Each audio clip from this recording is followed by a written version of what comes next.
Assalamualaikum warahmatullahi wabarakatuh. Selamat malam semuanya. Semoga dalam keadaan sehat selalu. Kali ini kita bertemu lagi di mata kuliah kewarganegaraan di pertemuan ke-13 dengan materi Good Governance.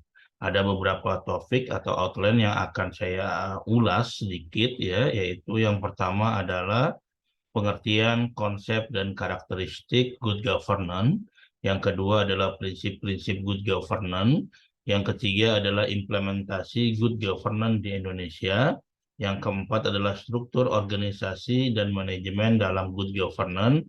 Dan yang terakhir adalah good governance dalam kerangka otonomi daerah. Oke, kita lanjut ke materi yang pertama, yaitu pengertian, konsep, dan karakteristik good governance.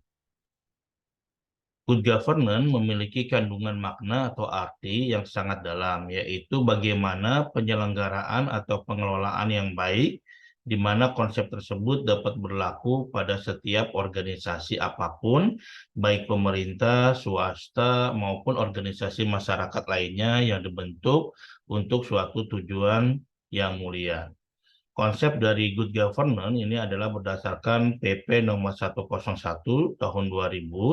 Good government adalah kepemerintahan yang mengembangkan dan menerapkan prinsip-prinsip profesionalitas, akuntabilitas, transparansi, pelayanan prima, demokrasi, efisiensi, efektivitas, supremasi hukum, dan dapat diterima oleh seluruh masyarakat. Sedangkan karakteristik good governance ya, yaitu yang pertama adalah diakuinya semangat pluralisme, sikap toleransi yang tinggi, dan tegaknya prinsip demokrasi.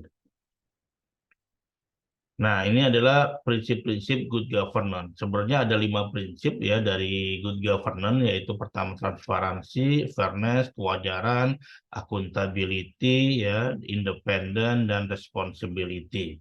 Namun di sini dikembangkan menjadi partisipasi masyarakat, tegaknya supremasi hukum, transparansi, peduli pada stakeholder, ya, berorientasi pada konsensus, kesetaraan, efektivitas dan efisiensi, akuntabilitas, dan visi strategis. Sedangkan untuk implementasi good governance di Indonesia adalah dilatar belakangi oleh dua faktor yang sangat mendasar, yaitu tuntutan eksternal, yaitu pengaruh globalisasi yang memaksa untuk menerapkan good governance. Yang kedua adalah tuntutan internal, yaitu dari masyarakat melihat dan merasakan bahwa salah satu penyebab terjadinya krisis multidimensional saat ini adalah terjadinya abuse of power ya, yang terwujud dalam bentuk korupsi dan nepotisme yang sudah mewabah pada semua aspek kehidupan ya. Jadi karena adanya abuse of power yang terjadinya kolusi, nepotisme atau KKN ya, maka ini adalah tuntutan untuk mengimplementasikan good governance di Indonesia. Implementasi nilai-nilai transparansi, akuntabilitas, partisipasi, dan desentralisasi penyelenggaraan pemerintah itu terdiri dua. Yang pertama adalah implementasi good governance pada sektor publik, dan yang kedua adalah implementasi good governance dalam kepemerintahan yang akan membantu penerapan good corporate governance di sektor swasta. Nah, berikut adalah struktur organisasi dan manajemen perubahan dalam good governance. Yang pertama adalah struktur organisasi dalam good governance, yaitu memelihara kesadaran yang tinggi akan urgensi, penyusunan peranata organisasi, dan perubahan struktur organisasi. Untuk manajemen perubahan sendiri adalah perubahan yang gagal disebabkan oleh beberapa faktor, yaitu terlalu cepat dan puas, teamwork yang gagal, kurang tepat dalam merumuskan visi, misi, dan program, kurangnya partisipasi dari seluruh anggota organisasi, gagal menciptakan harapan sukses kepada seluruh anggota organisasi, menganggap perubahan sudah selesai dan hanya sekali memerlukan perubahan dan tidak bisa mengubah simbol nilai, sikap, dan norma organisasi dari yang lama menjadi budaya yang baru dalam organisasi. Masih di dalam manajemen perubahan, untuk mencapai keberhasilan dalam perubahan, maka ada beberapa hal yang diperlukan, yaitu menetapkan strategi, pentingnya dan tahapan perubahan, mengembangkan semangat kerjasama tim yang tinggi, mengembangkan strategi komunikasi untuk menyampaikan visi, misi, program perubahan, sehingga anggota dapat termotivasi dan juga memberdayakan setiap anggota organisasi sesuai dengan kompetensi, minat, dan bakatnya. Selanjutnya adalah good governance dalam kerangka otonomi daerah. Untuk mewujudkan good governance dalam tinjauan otonomi daerah, sekaligus bagaimana upaya sistem pelayanan publik yang berorientasi pada kebutuhan dan kepuasan serta kesejahteraan masyarakat, diperlukan adanya reformasi kelembagaan atau institutional reform dan reformasi manajemen publik atau public management reform.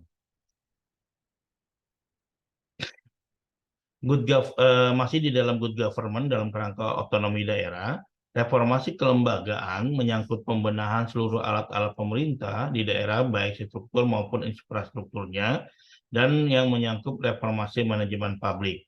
Organisasi sektor publik perlu mengadopsi beberapa praktik dan teknik manajemen yang diterapkan oleh sektor swasta. Selain reformasi kelembagaan dan reformasi manajemen publik untuk mendukung terciptanya governance, maka diperlukan serangkaian reformasi lanjutan, terutama yang terkait dengan sistem pengelolaan keuangan pemerintah daerah. Tuntutan pembaharuan sistem keuangan tersebut adalah agar pengelolaan uang rakyat atau public money dilakukan secara transparan dengan didasarkan konsep value for money, sehingga tercipta akuntabilitas publik yang pada akhirnya dapat menciptakan kesejahteraan pada masyarakat. Oke, sekian pembahasan atau ulasan singkat dari materi good government pada pertemuan ke-13. Saya harapkan kalian tidak cukup puas karena ini singkat dan kalian lebih mengeksplor materi ini, baik itu dari modul yang saya upload atau dari referensi-referensi lainnya. Tetap semangat, jalani prosesnya. Saya akhiri. Wassalamualaikum warahmatullahi wabarakatuh.